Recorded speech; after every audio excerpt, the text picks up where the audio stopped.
नमस्कार, मैं हूं फरीद अली और आप देख रहे हैं TV9 डिजिटल। इतिहास कभी बदलता नहीं, लेकिन उसके जाने और अनजाने पहलुओं पर चर्चा और विवाद अक्सर होते रहे हैं।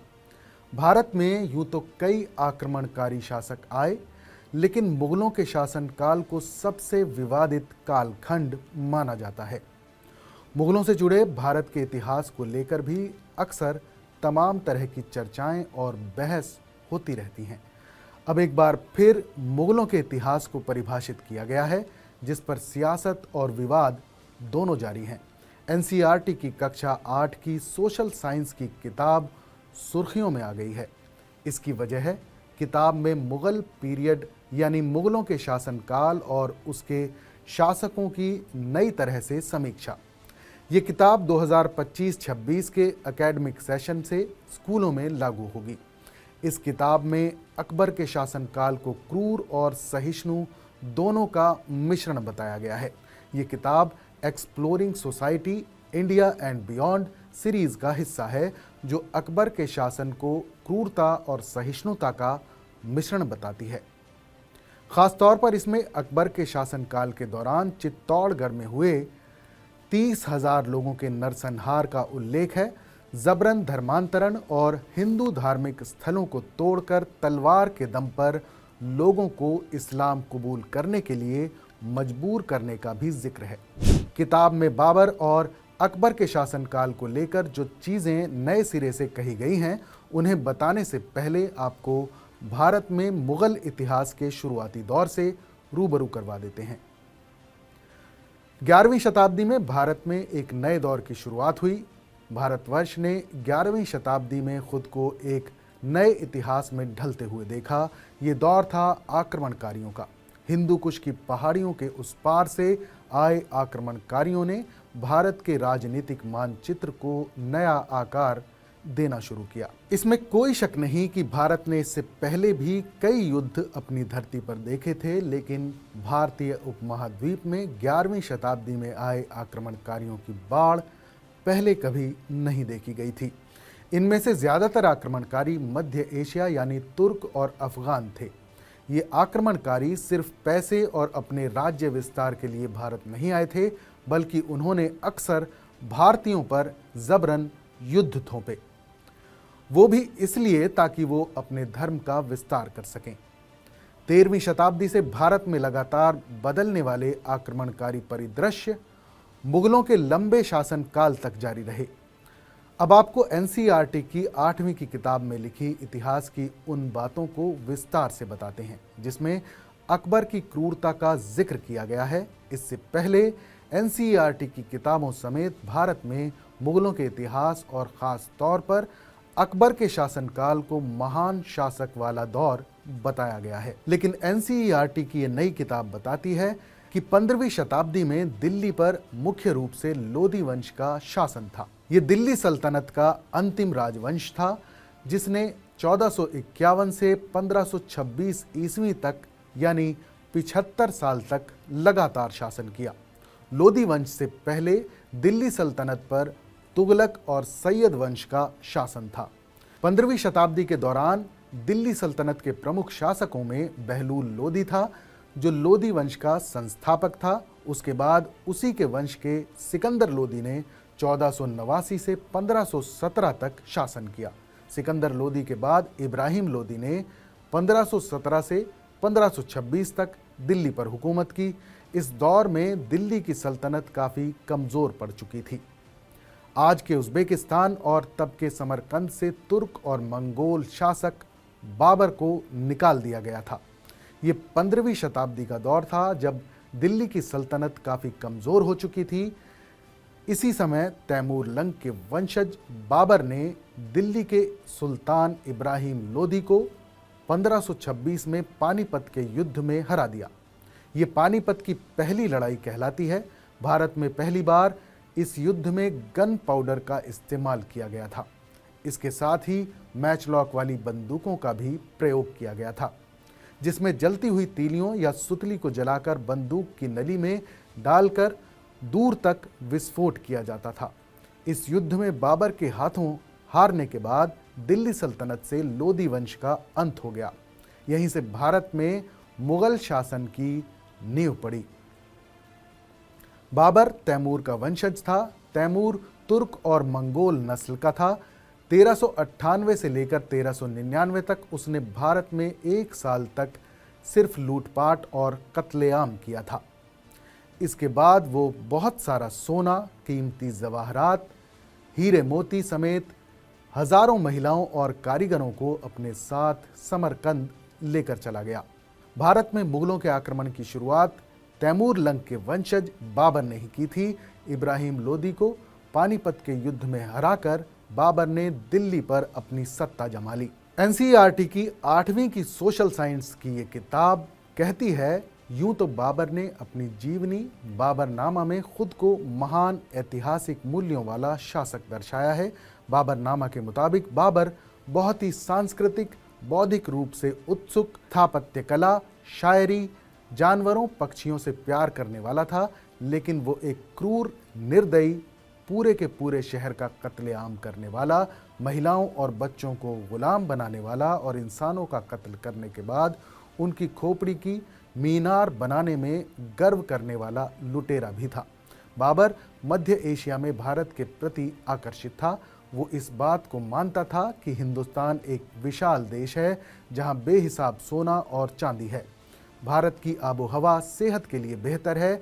वहां हर कला के लिए अनगिनत कलाकार और कारीगर मौजूद हैं। लेकिन बाबर ने विशेष तौर पर भारत की दौलत के बारे में जानने के बाद ये तय किया कि अब वो समरकंद लौट कर नहीं जाएगा।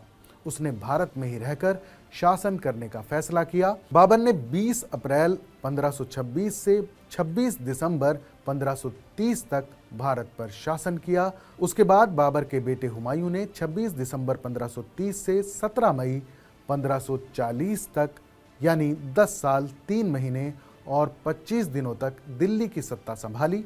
इसके बाद 11 फरवरी 1556 से अकबर का शासनकाल शुरू होता है। हुमायूं की अचानक मौत के बाद 13 साल की उम्र में उसके बेटे अकबर को मुगल सत्ता सौंपी गई। अकबर के शासनकाल में क्रूरता और सहनशीलता दोनों थीं, जो महत्वाकांक्षाओं और रणनीतियों के जरिए आगे बढ़ा। एनसीईआरटी की इस किताब में लिखे इतिहास के मुताबिक अपने शुरुआती शासनकाल में अकबर ने अपने से पहले वाले शासकों की तरह ही राजस्थान के चित्तौड़ किले को लेकर कोई दया का भाव नहीं दिखाया। 5 महीने से ज्यादा समय तक उसने राजपूत सिपाहियों के पुरजोर विरोध के बावजूद चित्तौड़ किले की घेराबंदी जारी रखी। चित्तौड़ की सेना ने मुगल सेना को भारी नुकसान पहुंचाया, लेकिन अंत में चित्तौड़गढ़ किले पर मुगलों का कब्जा हो गया। इस युद्ध में अकबर की सेना ने हजारों की संख्या में राजस्थान के लोगों की हत्या की। इतना ही नहीं, सैकड़ों महिलाओं ने मुगल सेना से बचने के लिए जौहर की आग में कूदकर जान दे दी। किताब के मुताबिक अकबर ने चित्तौड़ के किले पर कब्जा करने के बाद करीब 30,000 लोगों के कत्लेआम का फरमान सुनाया। नरसंहार में बच गई महिलाओं और बच्चों को गुलाम बनाने का हुक्म दिया। उस वक्त अकबर की उम्र 25 साल थी। इस जीत और कत्लेआम के बाद अकबर ने संदेश भिजवाया कि हमने राजस्थान के कई किलों और काफिरों के शहरों पर कब्जा कर लिया है और वहां इस्लाम की स्थापना कर दी है। हमने खून की प्यासी और तलवारों के दम पर काफिरों की तमाम निशानियों को उनके दिमाग से मिटा दिया है। हमने इन जगहों पर बने मंदिरों को तोड़ दिया है और पूरे हिंदुस्तान में ऐसा ही किया है। एनसीईआरटी की 8वीं की इस किताब में अकबर के बारे में आगे लिखा है कि अकबर ने भी अपने पूर्वजों की तरह ही इस बात को माना कि एक राजा को हमेशा विजय के लिए प्रयास करते रहना चाहिए, वरना उनके दुश्मन उनके खिलाफ हथियार उठा लेंगे। अकबर ने अपने शासनकाल में अपना राज्य विस्तार करने के लिए कई तरह की रणनीतियां अपनाई। इसमें शादी गठबंधन यानी रणनीतिक वजहों से शादी करने वाली परंपरा शुरू की। अकबर ने अपने पड़ोसी राज्यों के राजपूत राजघरानों में विवाह किए। अपने दरबार में राजपूतों और क्षेत्रीय राजनेताओं को प्रमुख स्थान दिया। अकबर ने जजिया कर यानी गैर मुस्लिमों पर लगने वाले धार्मिक कर को खत्म किया और सुलही कुल यानी सबके साथ शांति वाली नीति अपनाई। इसमें सभी धर्मों के प्रति शांति की बात थी। अकबर के दरबारी और राज्य इतिहासकार अबुल फजल ने अपना एक बयान दर्ज करते हुए लिखा है कि मैंने अपने धर्म के अनुरूप होने की बात को मानकर दूसरे धर्म के लोगों को सताया और इसे ही इस्लाम मान लिया। लेकिन जैसे जैसे मेरा ज्ञान बढ़ता गया मैं शर्म से भर गया। चूंकि मैं स्वयं मुसलमान था, इसलिए दूसरों को ऐसा करने के लिए मजबूर करना अनुचित था। क्या धर्मांतरण करने वालों से किसी प्रकार की धार्मिक दृढ़ता की अपेक्षा की जा सकती है? अकबर का लंबा शासनकाल लगभग 50 वर्षों तक चला। इसका मध्यकाल अपेक्षाकृत शांतिपूर्ण रहा, जबकि अंतिम 15 वर्षों में कश्मीर, सिंध, दक्कन और अफगानिस्तान में अकबर ने नए सैन्य अभियान चलाए।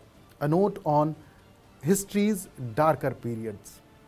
अकबर के शासनकाल के इतिहास को इस किताब में नए सिरे से परिभाषित करते हुए एक नोट भी लिखा गया है। ये नोट इस बात को पुख्ता करने के लिए लिखा गया है कि इतिहास के काले अध्याय या अंधकार में कालखंड के बारे में किसी भी देश को क्यों पता होना चाहिए। A note on histories darker periods के नाम से किताब में जो नोट लिखा है उसमें कहा गया है कि डार्कर पीरियड यानी इतिहास के काले अध्याय के बारे में बताना या जानना क्यों ज़रूरी है। डार्कर पीरियड का जिक्र करते हुए लिखा है, दुनिया भर के इतिहासकारों को इस दुविधा का सामना करना पड़ा है कि हमें ऐसे अंधकारमय कालखंडों पर कितना ध्यान देना चाहिए। क्या हमें उन्हें पूरी तरह से छोड़ देना चाहिए? क्या हमें उनका जिक्र यूं ही कर देना चाहिए? क्या सबसे भयावह विवरण को छोड़ देना चाहिए, या हमें उनका सामना करके उनका विश्लेषण करना चाहिए ताकि हम समझ सकें कि ऐसे घटनाक्रम किसके द्वारा किए गए? क्या ऐसा करने से भविष्य में उनकी पुनरावृत्ति से बचने में मदद मिलेगी? हमारी राय में तीसरा विकल्प सबसे अच्छा है, अगर इसे बिना पूर्वाग्रह और संवेदनशीलता के साथ किया जा सके। अपने अतीत को जानना जरूरी है, चाहे वो सुखद हो या दुखद, क्योंकि अतीत हमारे साथ रहता है और वो हमारे वर्तमान को आकार देता है। पूर्वाग्रह और संवेदनशीलता से हमारा क्या मतलब है? बस इतना है कि उन अंधकार में घटनाक्रमों का निष्पक्ष होकर अध्ययन करना जरूरी है, आज के समय के लोगों को दोष दिए बिना। उदाहरण के लिए आपको मालूम है कि दूसरे विश्व युद्ध के परिणाम स्वरूप दुनिया भर में लाखों लोग मारे गए। इसके बाद जर्मनी ने नाजीवाद नामक एक क्रूर विचारधारा अपनाई जो कुछ विशेष वर्ग के विनाश में विश्वास करती थी और जिसके परिणाम स्वरूप कुछ जातीय समूहों के साथ अमानवीय व्यवहार हुआ। जिन राष्ट्रों पर जर्मनी का कब्जा था उन पर क्रूरता के साथ शासन हुए।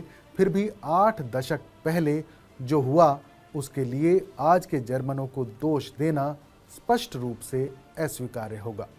बल्कि ये समझना ज़रूरी है कि नाजी विचारधारा को किसने संभव बनाया ताकि आज या कल ऐसी ही विचारधाराओं को पराजित किया जा सके। यही सिद्धांत इस पाठ्यपुस्तक के अतीत के ताने बाने वाले अध्यायों पर भी लागू होता है, जिनमें युद्ध और क्रूरता या बर्बरता के उदाहरणों पर आधारित अंश शामिल हैं। हालांकि इन घटनाओं को मिटाया या नकारा नहीं जा सकता, लेकिन आज किसी को भी उनके लिए जिम्मेदार ठहराना गलत होगा। क्रूर हिंसा, अपमानजनक कुशासन या सत्ता की गलत महत्वाकांक्षाओं के ऐतिहासिक मूल को समझना अतीत को सुधारने और एक ऐसे भविष्य का निर्माण करने का सबसे अच्छा तरीका है जहां उम्मीद है कि इनका कोई स्थान नहीं होगा। एनसीईआरटी की इस किताब के मुताबिक अकबर ने भारतीय कला, बुद्धिजीवियों और महाभारत, रामायण जैसे धर्म ग्रंथों का अनुवाद भी करवाया था। यानी अकबर के शासनकाल में क्रूरता के अलावा सहिष्णु पहलुओं का भी जिक्र है। यानी किताब के मुताबिक भारत में मुगल शासनकाल में जो क्रूरता हुई थी उनके बारे में कुछ नहीं लिखा गया था। ये किताब उसी अंधकारमय कालखंड की घटनाओं का दावा करती है। हमारी इस रिपोर्ट पर अपनी राय हमें ज़रूर बताइए। देश और दुनिया की तमाम बड़ी खबरों के लिए देखते रहिए TV9 डिजिटल।